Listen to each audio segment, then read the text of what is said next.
Alors merci d'être revenu pour ceux qui étaient là ce matin et puis bienvenue à ceux qui arrivent. Donc moi je m'appelle Edouard, donc je suis le coordinateur du pôle communication d'Avenir Climatique et donc à ce titre je fais de la communication pour Avenir Climatique. Et en fait on m'avait proposé d'intervenir aux causeries pour parler de la communication positive qu'on pourrait entreprendre auprès des étudiants notamment ou des gens en général. Et moi, la réflexion que j'ai eue, c'est qu'avant de pouvoir trouver des solutions dans une problématique de communication, il faut d'abord avoir identifié les problèmes et l'ensemble du contexte, si vous voulez. Donc, nous, c'est assez simple dans notre cas, c'est qu'est-ce qui bloque aujourd'hui le message climatique, énergétique, enfin le message qu'on essaye de faire passer tout bonnement. Donc, je me suis intéressé au climato-scepticisme. Alors, je ne suis pas du tout spécialiste, par contre. Donc, j'ai fait des recherches, je suis allé voir un peu de quoi ça parlait. Et j'ai découvert pas mal de choses, donc je vais vous faire part aujourd'hui. J'ai découvert énormément de choses en fait, c'est-à-dire que c'est un sujet très vaste, vous tirez une ficelle, vous avez un drap qui apparaît tout d'un coup caché de nulle part, donc j'ai énormément de documentation pour ceux que ça intéresse et que je vous inviterai à lire, mais moi du coup je ferai rapide quoi, pour pas vous saouler avec les petits détails. Alors rapidement, qu'est-ce qu'un climato-sceptique ou une climato-sceptique? C'est quelqu'un qui est donc pas convaincu qu'il y a un réchauffement climatique ou du moins que ce réchauffement ne vient pas de l'activité de l'homme. C'est globalement ce qu'on peut dire aujourd'hui un climato-sceptique. Alors, il n'y a pas une forme de climato-sceptique. Ça peut être un politicien ou une politicienne, une scientifique, des entreprises, des lobbies. Là-dessus, c'est très vaste. Et de fait, les messages sont très vastes aussi par rapport à ça. Et au niveau de ce qui est la découverte du climato-scepticisme, elle apparaît en même temps que les sciences du climat, si vous voulez. Enfin, de toute façon, c'est à peu près normal, dès qu'il y a quelque chose qui apparaît, il y a forcément un contradicteur en face. En l'occurrence, à partir du moment où on a commencé à développer les sciences du climat, il y a des gens qui sont arrivés en disant, attendez, parce que là, on parle du climat, donc on parle des activités humaines, donc c'est surtout les industries au début aux États-Unis qui ont commencé un peu à se chauffer par rapport à ça. Et c'est vraiment avec la création du GIEC en 88 qu'une coalition s'est formée face à ça. En 89, on a le Global Climate Coalition qui apparaît, qui est un regroupement d'entreprises et de lobbies américains qui vont vraiment essayer de démentir tout ce qui se passe. À partir de là, on a vraiment la financiarisation, si vous voulez, du climato-scepticisme. C'est-à-dire qu'on va avoir des gens qui vont payer des scientifiques pour démontrer, si vous voulez, l'inverse des théories qu'ils appellent réchauffistes, s'il vous plaît. Vous me suivez? Bon. Ça c'est ça pour vrai. Donc ça va pas aux États-Unis, ça forcément ça vient en Europe, et nous en France on est vraiment rentré, si vous voulez, dans un martèlement climato-sceptique à peu près au milieu à la moitié des années 2000. Avant ça c'était pas encore très présent dans les esprits. Donc moi voilà, je me suis demandé aujourd'hui qu'est-ce que c'est le climato-scepticisme, où est-ce qu'on en est, qu'est-ce qu'on en ressort, qu'est-ce qu'ils disent, et voilà, comment ça touche finalement notre population, et est-ce que ça la touche? Et donc j'ai eu un peu de mal à faire cette présentation parce que si vous voulez, on pouvait prendre l'angle de plusieurs points de vue, et moi j'ai décidé plutôt de... Voilà, je vous dis pas en fait, vous allez découvrir, c'est encore plus simple. Donc je vais commencer par faire une petite cartographie des arguments au niveau des arguments climato-sceptiques, et on commence avec un argument phare qui revient dans pratiquement tout ce que j'ai lu, c'est le dénigrement systématique des scientifiques du climat, et ça commence avec le GIEC. Donc le GIEC, tout le monde sait ce que c'est le GIEC, groupement international, je connais jamais son truc, bon bref, c'est des milliers de scientifiques qui se réunissent et qui pondent des rapports super sympas tous les 5 ans et qui sont finalement la référence en termes de réchauffement climatique aujourd'hui, d'en savoir, quand on parle de réchauffement climatique, on parle souvent du GIEC et de leurs études. Au niveau, quand on se passe d'un point de vue climato-sceptique, le GIEC est ratatiné à chaque fois pratiquement qu'il y a une intervention. Qu'est-ce qu'ils disent? Ils disent qu'il n'est pas indépendant, qu'il est financé par les politiques et que la plupart d'ailleurs sont très en cheville avec les politiciens. Donc de fait, leur discours est biaisé. Il n'est pas partial, parce que ce sont des pro-réchauffistes et que de fait, encore une fois, leur parole est biaisée aussi. Pour eux, c'est pas comme ça que si vous voulez, l'argument scientifique devrait sortir de ces débats. Il est omnipotent, notamment dans les médias. Ils y sont partout, donc les climato-sceptiques accusent les médias de ne médiatiser que ces scientifiques, ce qui donne finalement une parole absolue au GIEC et donc un comportement antidémocratique. Ils accusent d'être antidémocratiques, si vous voulez, puisque voilà, il n'y a plus de parole pour les climato-sceptiques en face. Et incompétent, si vous voulez, dans le sens où la plupart des scientifiques, parce que là c'est vraiment des scientifiques climato-sceptiques, jugent que le GIEC est trop axé sur le gaz à effet de serre et donc sur les activités humaines, et qu'ils oublient toute une partie qui va être notamment le soleil. Bon après moi je suis pas climatologue, donc il y a plein de détails que vous connaissez sûrement. Et donc en ça que les scientifiques sont mauvais. Mais ils le disent vraiment, si vous voulez. C'est vraiment les scientifiques sont mauvais. Enfin, la plupart des scientifiques du GIEC sont mauvais. Bref. Et d'une manière générale, donc pour tout le reste des scientifiques qui sont pro-réchauffement, on les accuse d'avoir... Non, on leur dit qu'ils ne sont pas crédibles, si vous voulez, parce qu'il y en a qui ne sont pas scientifiques. On pense à Al Gore, notamment, qui est souvent décrié. Ou même, d'ailleurs, le président du GIEC, qui est Rendra Pachauri. C'est un Indien très sympathique. Et donc, il n'est pas climatologue de formation. Il a été... il travaille comme ingénieur, si je me souviens bien. Bref, donc ça, c'est ce qui revient assez souvent. Les scientifiques de l'autre côté qui critiquent ça. On parle de complot des réchauffistes. Ouais, alors ça, c'est, si vous voulez, il y a pas mal d'événements comme le Climate Gate. Je sais pas si vous le connaissez. Le Climate Gate, c'est un truc qui s'est passé il y a pas si longtemps. C'est des documents qui ont fuité, si vous voulez, où on aurait retrouvé des mails de personnes qui apportaient nos GIEC et qui disaient, enfin, si vous voulez, il y avait toute une pression de leur part, donc des gens du GIEC, contre des personnes qui avaient un avis différent. Et donc des gens ont retrouvé des mails avec des discussions entre les scientifiques. Bon, c'est l'affaire du Climate Gate, si vous voulez. Donc c'est le genre d'affaire qui grossit un peu, vous voyez, la théorie du complot derrière ça. Et on se dit, bah voilà, c'est un petit groupuscule, un petit voilà, omnipotent, et qui veulent un peu instaurer un ordre. Et d'ailleurs, ça va avec le côté financement biaisé. Donc voilà, ils ont d'une manière générale de l'argent parce qu'ils parlent du réchauffement climatique. Donc du coup, on leur donne de l'argent. Donc ça, c'est les climato-sceptiques qui disent ça. Vous voyez, c'est qu'ils reçoivent des financements un peu partout parce qu'ils parlent de ça. Et donc aujourd'hui, c'est un sujet qui est financé.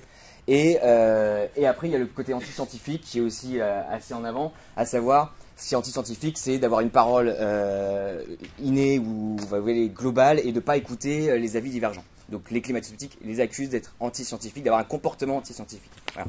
Donc ça, c'est le dénigrement qui revient souvent. Ensuite, au niveau des arguments purement, si vous voulez, scientifiques, qu'est-ce qui va revenir? Alors, je vous ai pas fait la liste, voilà, mais bon, ce qui revient vraiment, c'est au niveau des faits marquants, ça veut dire qu'ils se basent pas mal sur des petites choses comme le fait, par exemple, que en 15 ans, on n'ait pas eu de réchauffement de la planète alors que les gaz à effet de serre ont augmenté. Ça, c'est un argument qui revient pratiquement à toutes les émissions télé. Bon, il y en a plein d'autres comme ça, mais donc ils se basent sur des faits comme ça un peu pointueux pour dire, mais regardez, leur rapport finalement, il vaut rien. Il se base aussi sur l'histoire de la science. Donc quand je dis l'histoire, c'est il y a toute une partie. Mais regardez, au Moyen Âge, il faisait chaud, il faisait froid, blablabla. Enfin bon, en gros, que ça c'est pas la première fois que ça arrive et que ça arrivera encore. Et il y a aussi ce côté historiquement, finalement, il y a toujours eu des scientifiques pour démontrer, pour aller à l'encontre de la vie générale, comme Copernic par exemple, et que eux finalement, ça serait les nouveaux Copernic et qui montreront finalement ils ont raison. Vous voyez, donc ça c'est bon. C'est un peu tiré par les cheveux, mais ça revient pas mal. Et l'exagération, c'est qu'ils disent, voilà, le GIEC, enfin, en général, où les scientifiques exagèrent la situation. C'est pas si catastrophique. En gros, on n'arrivera pas à cet état d'urgence qu'ils disent. Voilà. Peur du débat et musulman. Donc ça, c'est aussi exact.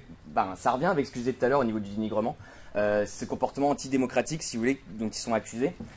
En gros, ils disent que les médias interdisent les climato-sceptiques de parler, que ces gens-là sont omniprésents sur la scène médiatique, donc ils ne peuvent pas débattre, et donc du coup que ces scientifiques du climat peuvent dire ces choses-là, enfin prôner ce réchauffement climatique en toute impunité, sans pouvoir avoir de contradicteurs. Ça, c'est un argument qui revient assez souvent. Et après, on a un peu d'autres arguments, et on a ce monsieur que je trouve assez intéressant, qui est Jean-Michel Bellou. Je ne sais pas si vous connaissez, c'est un journaliste qui travaille au Monde, et qui écrit pas mal justement sur des théories, plutôt il étudie, si vous voulez, le climato-scepticisme et il essaye de mettre en avant des modèles ou d'une pensée climato-sceptique. Et lui, ce qu'il dit, c'est assez intéressant, c'est qu'en gros, le réchauffement climatique n'est pas qu'un problème scientifique, il est un problème sociétal, donc de ce fait, on devrait avoir un débat beaucoup plus élargi que le débat aujourd'hui qui tourne autour du GIEC. Ça, c'est un premier point. Et deuxième point, c'est qu'il dit, plus on muselle, si vous voulez, les climato-sceptiques, plus on montre que les gens doutent, donc il y a beaucoup cette notion de doute, plus finalement les gens en face ne comprendront pas pourquoi ils devront faire des efforts parce qu'on ne leur aura pas expliqué, si vous voulez, toutes les solutions. Donc en gros, il dit que le fait de museler les climato-sceptiques, c'est contre-productif parce que lui, finalement, il est plutôt dans ce principe de d'accompagner la théorie du réchauffement, sauf qu'il se fait un peu en arrière en disant attention parce que votre comportement peut engendrer finalement un effet contre-productif par rapport à ça. Bref, c'était une petite aparté là-dessus. Et enfin, le futur économique, les modèles sociaux qu'on essaye de prôner. Vous avez reconnu, c'est Jean Jouzel, qui est un bonnet révolutionnaire, d'accord, personne ne l'a reconnu. Donc en gros, ce qu'ils disent, c'est que les réchauffistes, j'utilise ce terme vraiment parce que c'est comme ça qu'ils les appellent, les réchauffistes sont décroissantistes. vont nous amener vers un modèle économique vraiment malsain, on va retourner au Moyen-Âge. C'est des néo-communistes aussi, ça c'est surtout les Américains qui disent ça, pas trop en France, mais en gros les verts sont les rouges d'hier, quoi. Et que donc par rapport à ça, ils nous apporteront rien de bon quoi qu'il arrive. Du coup, voilà, sont les arguments principaux qu'on peut, que je ressors d'un corpus, si vous voulez, qui comporte des articles journaux, tout ça, donc les arguments principaux qui ressortent. Et en fait, donc si vous voulez, j'ai étudié vraiment ça à fond, et je me suis aperçu, comme dans n'importe quelle situation de communication, que c'est pas vraiment l'argument qui comptait, mais c'est plutôt la manière dont il est diffusé, et surtout reçu. Parce qu'un argument qui n'est pas diffusé ou pas reçu est un argument qui n'existe pas, surtout aujourd'hui dans une société où on n'arrête pas de communiquer. Partant de là, en fait, ce qui était intéressant dans cette histoire, c'était se demander, finalement, comment est-ce qu'on reçoit ces messages et surtout, comment est-ce qu'ils sont diffusés par les médias. Est-ce que finalement, tout ce qu'ils avancent là-bas, c'est vrai ou c'est pas vrai? Bon. Donc j'ai commencé un peu à faire mes recherches, et en faisant mes recherches, forcément, je m'intéresse à des climatologues, des politiques ou des économiciens, bref, on s'en fiche, je suis fatigué. On s'intéresse à des gens en fait qui prônent cette théorie du réchauffement climatique, et si vous voulez, j'ai essayé de faire vite fait une petite aparté par rapport à comment est-ce que eux recevaient ces attaques. Vous voyez, comment est-ce que les scientifiques, par exemple, du GIEC reçoivent les attaques qu'ils prennent. Alors c'est une petite aparté, mais c'est assez intéressant et vous allez voir pourquoi. En gros, donc ils disent, donc on les attaque d'un côté et eux ils répondent quoi? Les arguments des climato-sceptiques sont tronqués, donc il y a un discrédit par rapport à ça. Ils discréditent ces scientifiques. Ils sont tronqués, ils sont infondés. Des scientifiques comme Allègre ne sont pas scientifiques, ou du moins ne sont pas climatologues. Ils piratent donc les modèles climatiques, les tronquent et finalement disent un peu n'importe quoi. Donc ça c'est les climatologues du GIEC qui disent ça, ok? On suit? Bon, non parce qu'on s'en mêle un peu. Au niveau du danger des risques climatiques, ils accusent les climato-sceptiques d'être dangereux dans leurs propos parce qu'ils minimisent les risques et donc du coup encouragent les gens finalement à être un peu immobilistes, si vous voulez. Ils accusent les sceptiques, si vous voulez, de dire bah voilà, il y a une ressource infinie, on peut se servir, enfin bon bref. Donc ils leur disent ça. Ils sont partout médiatiquement, on n'entend qu'eux, parce que finalement les médias ils veulent un peu du spectacle, donc ils interrogent qu'eux. Et au niveau du financement, ils sont financés par les industries. Il y a des lobbies derrière. Bref, c'est un groupuscule un peu vaseux. Enfin, c'est plein de petits groupuscules qui essaient de nous attaquer. Est-ce que ça vous sonne quelque chose? Est-ce que ça, par rapport à ce que je viens de dire avant, c'est la même chose. C'est juste hallucinant en fait. Ils disent exactement la même chose, mais vraiment des fois les phrases sont pratiquement les mêmes, mais d'un autre point de vue en fait, tout simplement. Ça veut dire que des scientifiques, alors c'est essentiellement les scientifiques, mais aussi des politiques, se balancent des mêmes arguments en disant bah non, moi j'ai tort, enfin toi t'as tort, moi j'ai raison, et inversement quoi. Je trouvais ça un peu drôle comme situation. Mais bon, encore une fois, ce qui nous intéresse vraiment, c'est dans tout ça, qui est-ce qui ressort? Comment est-ce que la population perçoit ça? Bon, au niveau médiatique, je me suis appuyé sur un rapport d'enquête mandaté par le groupement d'intérêt scientifique climat, environnement et société. Je ne sais pas si vous connaissez ce groupement. Et donc qui a étudié sur à peu près une dizaine d'années l'évolution donc des messages climatiques dans les médias. Qu'est-ce qu'ils disent? Il y a autre chose, Simon. Qu'est-ce qu'ils disent? Au début des années 2000, on a ce sujet du climat et de l'environnement qui commence un peu à arriver de plus en plus dans les médias. Et donc on a, si vous voulez, des événements politiques qui commencent à arriver. On a 2004, on a 2007, donc le Grenelle.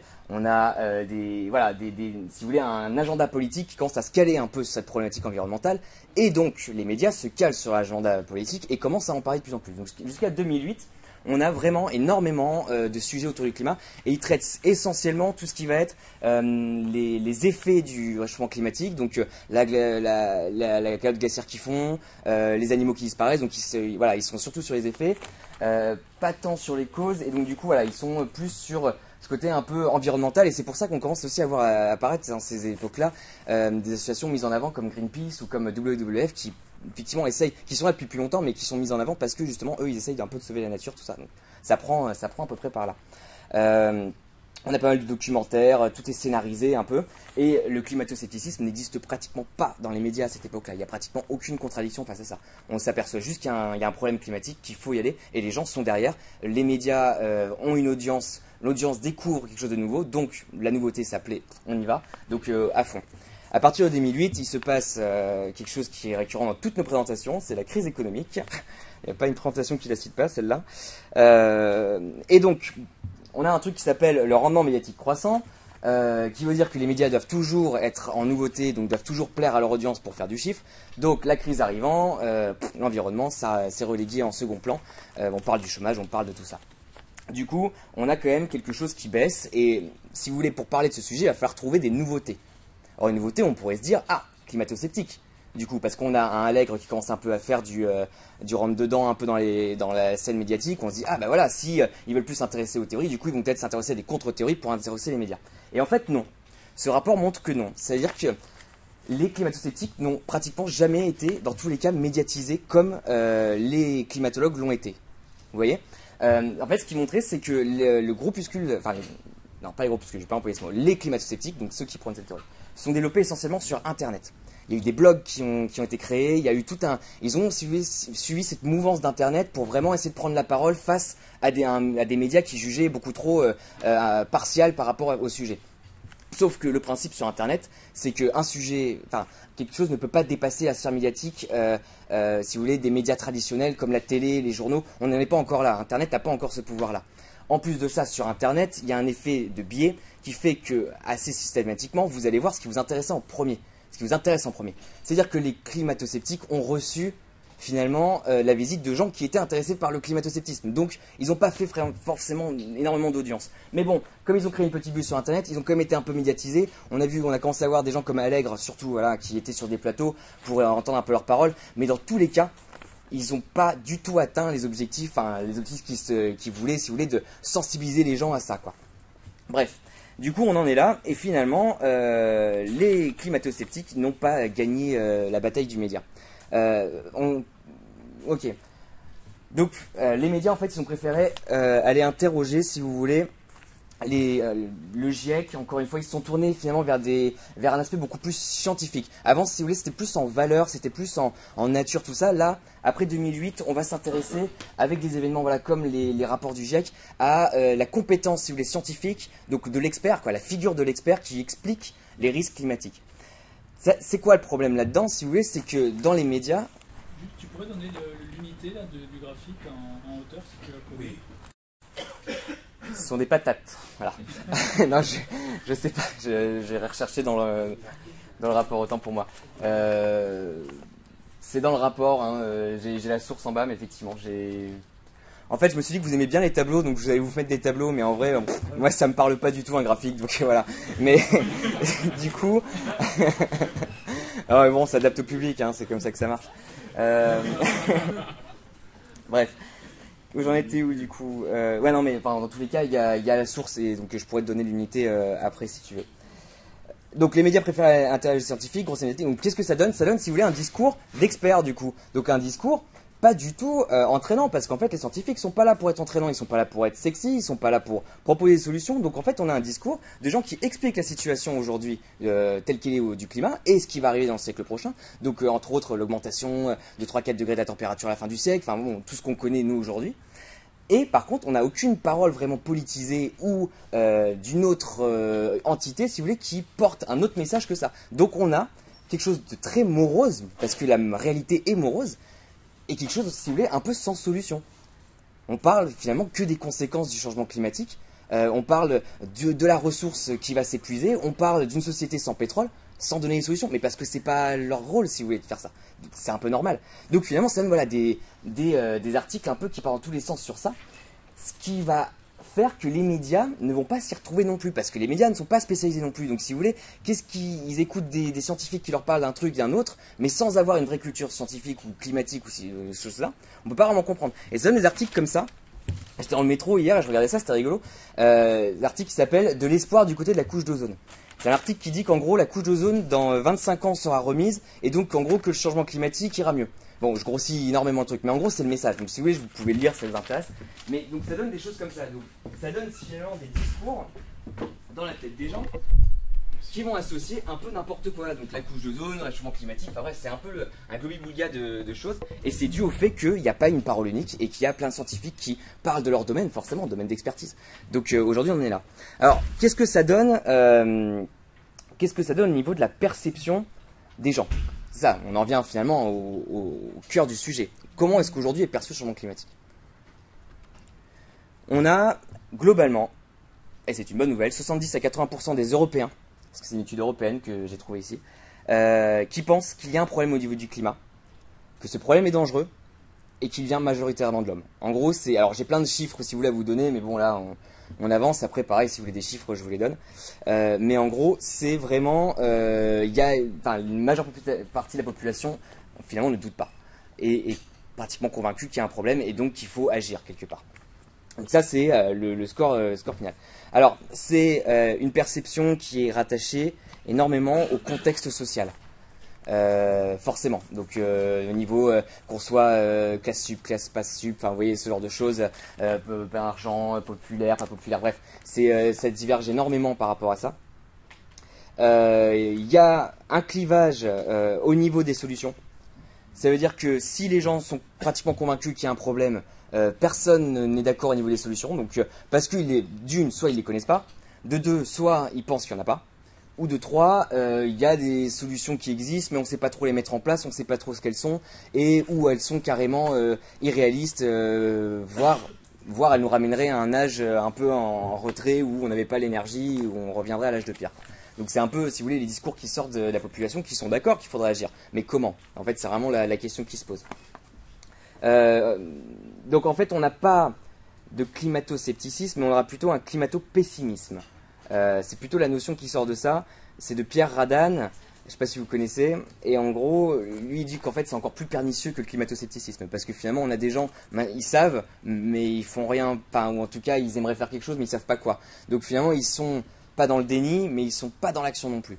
Et ça, c'est vraiment ce qui ressort, si vous voulez, c'est que c'est des gens qui seraient prêts à faire des efforts, qui seraient prêts, peut-être à faire quelque chose dans ce sens-là, mais qui savent pas quoi. Et puis bon, faut pas que ce soit trop contraignant non plus. C'est vrai que dans les études, ils montraient quand même que trop de contraintes, la voiture, on revient à des thèmes sociétaux auxquels nous on est confrontés tous les jours par rapport à ça.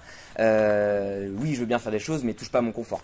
C'est un peu global ce que je raconte, mais en gros c'est un peu ce qui sort. Et il y a aussi des choses assez rigolotes, la perception altérée par l'environnement par exemple. Si en hiver vous sortez et qu'il fait chaud, vous dire non, s'il fait froid en hiver, on va dire le changement climatique n'existe pas, regardez il fait froid, vous voyez, c'est le truc. Mais ça le problème c'est que des gens comme Allègre, bon je tape un peu sur Allègre parce que bon vous connaissez Allègre, des gens comme lui se servent de ça. Si vous voulez, j'ai entendu dans des plateaux, ils disaient mais regardez, il fait pas froid. Donc, il fait pas chaud, vous voyez, la météo elle va bien, dans le changement climatique ça n'existe pas. Bon, forcément, quand on entend ça à la télé et qu'en plus on se pense que bah oui, mais quand même, bon, ça met un peu quand même 100 balles dans la machine et forcément, c'est des gens qui sont pessimistes et qui n'ont pas forcément envie de s'y intéresser non plus. Mais bon, on a quand même des gens qui posent, des gens qui pensent qu'il faudrait agir vite et qui sont prêts à acter et donc ça montre quelque part que le climato-scepticisme n'a pas gagné. En tout cas pour l'instant, et que les médias vont bien vis-à-vis de ça, et que la population en redemande, et il suffirait peut-être, je sais pas, d'une parole plus, si vous voulez, unie pour arriver à quelque chose. Je sais pas, c'est des suppositions. Donc ça c'était un peu mes conclusions. En fait, ce qui est quand même compliqué dans ce débat, c'est que parler de science, ça prend du temps. Et d'ailleurs, j'aime bien cette phrase. Alors, si quelqu'un connaît d'ailleurs la personne qui a dit ça, il dit « La raison pour laquelle il y a autant de climato-sceptiques, c'est qu'en matière de changement climatique, il faut 10 secondes pour sortir une ânerie et 10 minutes pour expliquer pourquoi c'est une ânerie. » Et je trouve que ça résume assez bien la situation. D'une manière générale, c'est que on peut dire qu'il y a du pétrole pour l'infini, et avec des arguments très simples et très brochés comme ça qui vont bien. Si la personne entend ça, ça va être compliqué de lui expliquer en aussi peu de temps que non, le pétrole, il y en aura, mais il n'y en aura pas non plus tout le temps, il n'y en aura pas aussi cher, bref, parce qu'en fait c'est beaucoup plus nuancé que ça. Et le message climato-sceptique, ce qui ressort pas mal, c'est ce côté pas nuancé justement, c'est le côté on rentre dedans, on dit des choses bien chocs, on communique finalement, et on communique bien face à des climatologues ou des scientifiques ou des politiques qui essayent de mettre en avant le sujet, qui communiquent pas très bien, qu'on se le dise. Sinon la chose n'en serait pas là. Du coup, moi, je me suis posé la question, faut-il attacher une réelle importance au message climato-sceptique? Oui, dans certains cas, quand c'est trop gros, quand on dit n'importe quoi quand même, mais non, sinon, en fait, je pense qu'il faut laisser tomber. Mais, je m'adresse à personne en particulier, c'est juste que politiques ou scientifiques ou entrepreneurs qui veulent essayer de mettre en avant ce changement climatique et donc les problèmes qui ça découle, je pense qu'il ne faut pas s'attarder sur des petits détails que les climato-sceptiques sortent parce que finalement ces messages d'une ne sont pas entendus ou n'intéressent pas les gens. Enfin finalement ça reste un débat un peu d'intellectuel qui descend pas, si vous voulez, les couches sociales. Enfin vu que c'est pas médiatisé, il va y avoir des gens qui vont se taper dessus entre Bertillot ou voilà, ou je sais pas, Jouzel qui vont se battre sur un sujet, mais finalement ça n'intéresse qu'une mini partie de la population. Donc perdons pas de temps, peut-être, si vous voulez, à s'intéresser à ces sujets et essayons plutôt d'avoir une parole peut-être plus globale et plus synthétique, plus frappante pour la population, plutôt que d'essayer de taper sur nos copains et finalement raconter à peu près la même chose qu'eux, mais à l'inverse, quoi. Bon, peut-être, je sais pas, c'est des questions. Et après, faut-il condamner le climato-sceptisme? En fait, en faisant mes recherches, je me suis dit, mais finalement, c'est quoi être climato-sceptique aujourd'hui? C'est-à-dire que jusqu'à quand on dit qu'on est climato-sceptique? Est-ce que le fait d'être dans une situation de, là aujourd'hui, au niveau de la population européenne, qui sait qu'il y a un problème, mais qui n'agit pas, est-ce que ça, c'est du climato-sceptisme? Et auquel cas, est-ce qu'on les condamne? Est-ce qu'on dit, ben non, les gars, est-ce qu'on fait finalement figure de, mais faut y aller là, pourquoi vous faites rien? Enfin, finalement, est-ce qu'on fait ça? Est-ce qu'on fait pas ça? Enfin, ça paraît un peu difficile, donc je pense qu'il faut peut-être pas condamner trop ce terme et ce principe de remettre un peu en cause des choses. Il faut plutôt aller dans son sens, un peu comme finalement eux ont fait en engageant, donc on revient donc en 89 où ils ont créé ce groupe, où finalement en engageant les scientifiques et en jouant le jeu des scientifiques pour déjouer les scientifiques. D'ailleurs, il y a Stéphane Foucard qui parle de ça, c'est très intéressant. Il étudie comment est-ce que les industries du tabagisme dans les années 60 ont finalement fait exactement la même chose en engageant un scientifique et en mettant en avant cette parole pour montrer que le tabac n'était pas nocif et finalement voilà en jouant avec les mêmes cartes, quoi. Donc c'est peut-être ça. Donc c'est Valérie Lacroix, voilà, qui dit que finalement nous sommes tous climato-sceptiques parce que nous ne bougeons pas. Et c'est Bruno Latour, et je finirai là-dessus, qui disait qu'en fait il y a peut-être finalement intérêt à sortir du clivage scientifique et d'aller peut-être plus parler de valeurs que de science. Bon. On en fait ce qu'on veut. Après, moi je trouvais ça assez intéressant ce qu'il disait, c'est Bruno Latour. Voilà, répondre à ces questions, c'est mieux communiquer pour l'avenir. Et moi personnellement, c'est ce que je vais essayer de faire dans les années à venir, essayer de comprendre comment est-ce qu'on peut toucher les gens et comment est-ce qu'on peut leur faire un chouette comportement. Et je pense qu'il y en a d'autres là-bas aussi qui vont m'accompagner. Voilà, les sources, donc je vous en parlais, il y en a beaucoup et j'en ai encore, donc si vous voulez, vous m'envoyez des petits messages. Merci.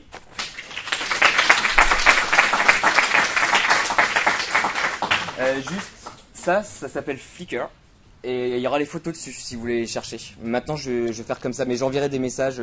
Mais ces deux petits ronds là, si vous voulez, vous tapez Flickr, moi je vous enverrai un mail, ça sera plus simple. Mais bon, on s'en fiche. Voilà, des questions? Ok. Oui. On a quelques minutes pour les questions. Est-ce que tu sais que Claude Allègre a viré sa cutie et qu'il a intégré la Fondation pour l'écologie positive? Je crois bien qu'il y a Jean Jouzel à l'intérieur, qui dépendent de l'Institut de France. Ouais. Voilà.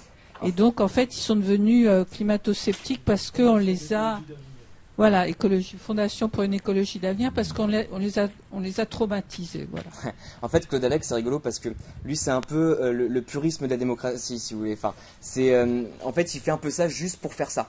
C'est-à-dire qu'il croit finalement au changement climatique. La plupart du temps, il dit, je veux pas qu'on l'appelle réchauffement climatique, je veux qu'on l'appelle changement climatique. C'est un peu ce qu'il dit à chaque fois. Et donc finalement, il est bien conscient qu'il y a des problèmes de changement climatique. C'est juste que, par principe, il veut avoir une parole différente. En général, c'est un peu ce qu'il raconte, c'est assez drôle pour ça. Il est provocateur. Il est provocateur, ouais. J'ai rencontré Claude Allègre. Ouais. Mais du coup, c'est un peu contre-productif, je trouve. Enfin, effectivement aussi, il essaie de provoquer le débat en étant provocatif. c'est ça. C'est rigolo. Il y avait une question là-bas, Adrien. Non, il y avait là-bas. Ouais. J'aurais voulu savoir si ton étude elle porte sur la France, l'Europe et ou les États-Unis. Ah oui, ça je vais le préciser, c'est sur la France et l'Europe. D'accord. C'est-à-dire que je parle pas des États-Unis. Les États-Unis c'est un cas à part, ça serait une autre présentation. C'est complètement différent, ça fonctionne pas de la même manière. Quoi. Non, c'est vraiment là, on parlait vraiment que du comportement français et européen, tant sur les médias que sur la population, que sur les politiques et les climatologues. Bon, après le GIEC c'est international, donc forcément, mais bon, on parle d'une identité quand même qui est européenne. Bref, Adrien du coup. Alors moi j'aurais deux remarques. La première c'est que les climato-sceptiques sont des groupements de pression qui sont là justement pour essayer de communiquer. Alors que le GIEC n'est pas du tout un groupement de pression, c'est juste une synthèse des études scientifiques actuelles. Et donc je pense qu'il faut faire très très attention à ne pas se laisser déborder au niveau de la communication. et de ne pas laisser ce champ libre uniquement à ceux qui veulent diminuer la réalité des connaissances scientifiques actuelles. Tu dis exactement ce que je disais tout à l'heure. Là, tu me parles d'une vérité pour toi. Tu me dis, mais mec, le GIEC, c'est scientifique, les climato-sceptiques, c'est des groupuscules. Mais ils disent pareil en face. Donc, tu vois, comment est-ce que tu veux avoir cette vérité face à des gens qui vont te dire, mais le GIEC, pas les scientifiques, des groupuscules, présidés par un Indien qui est même pas climatologue. Mais écoutez-nous, les gars, c'est nous qui sommes scientifiques. Tu vois ce que je veux dire? C'est que moi, je rejoins, de toute façon, si celui-là, c'est pas pour des cacahuètes, quoi. Mais, tu vois, ce que je veux dire, c'est que ce que tu racontes là, va le raconter aux médias, un mec va raconter la même chose derrière. Ça vaut quoi ta parole? Tu vas passer à ça. Enfin, tu vois, c'est ça que je questionne aujourd'hui. C'est pas pour une problématique d'argumentaire, c'est pour une problématique que en fait, le champ médiatique à l'heure actuelle pour les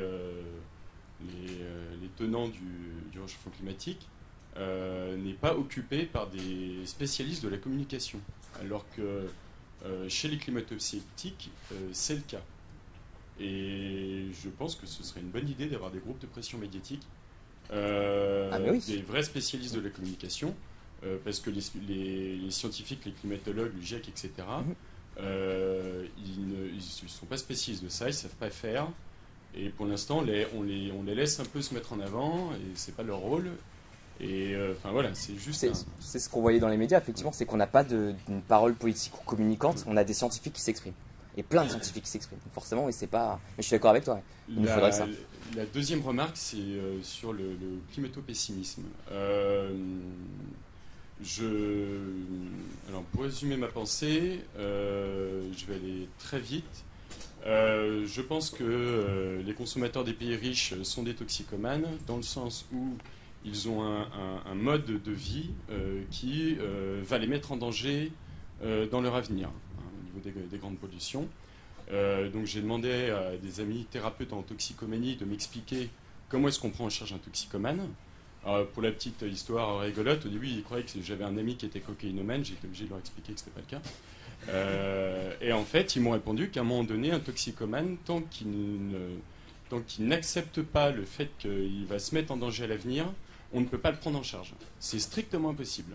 Ouais, eux, leur réponse, donc, c'est d'informer de la réalité des dangers, c'est-à-dire d'avoir un discours très pessimiste sur les conséquences de la toxicomanie, pour informer les gens, que les gens, donc au départ, les toxicomanes, ont tout de suite une phase de déni et de perversion du message qui leur est donné, parce qu'ils n'ont absolument pas envie de changer.